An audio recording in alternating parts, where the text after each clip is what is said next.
for patients who are newly diagnosed with bowel cancer, and almost any GI cancer, I think I'd say, is that they must ensure that they ask their physician, gastroenterologist, surgeon, oncologist that have their tumor had the MMR immunohistochemistry test or the MSI test. Okay, it's a relatively rare phenomenon, and in the metastatic setting, and we've said in this paper, only around 5%, but it's so life-changing, isn't it? And it's also important to know whether you're not MMR, because a lot of people want to have it, and then we've got to explain, well, you may not be able to have pembrolizumab or nivolumab or nivo-ipi based on these kind of amazing trials, but we have also got other trials where we're trying to get immunotherapy work for them, and it is also mandatory to know what your MMR and MSI status is. And you've got to remember there's a group of patients who are already known to be living with it, Lynch syndrome. So they may have their mother, father, brother, sister. And then, they should know for sure that, in fact, they will respond probably, or they don't need to jump through so many hoops. They've already got what I call the living biomarker. So I think that's really important that patients ask for that. The next question, of course, is access. And of course, that depends on completely where you live, which is a bit annoying, isn't it? I mean, it's very sad.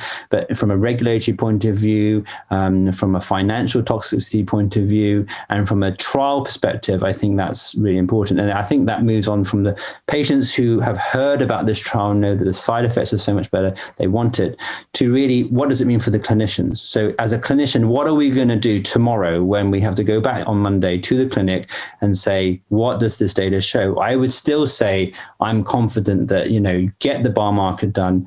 And I would say based on this trial, immunotherapy first is the way to go. Now, it's up to them, the clinicians and the clinician scientists to then determine, as I've just discussed earlier, are there kind of, subgroups of subgroups that we should consider whether we're going to have to use a different strategy of not just pembrolizumab only. Well, if you can tell me what that biomarker is now, I would love to know it. Okay. I think actually what's going to happen is the ongoing biomarker work we're going to do in this trial will read out over the next few years, as well as some of the other trials that are coming through, which I've just mentioned.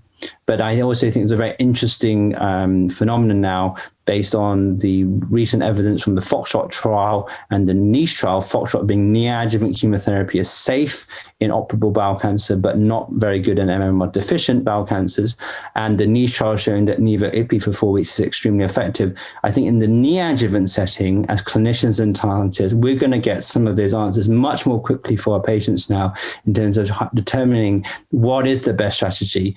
Is it monotherapy PD-1? Is it combination immunotherapy strategies? Is it chemo only? Is it chemo PD-1? Is it surgery first? All those questions will be answered much more quickly in an accelerated way.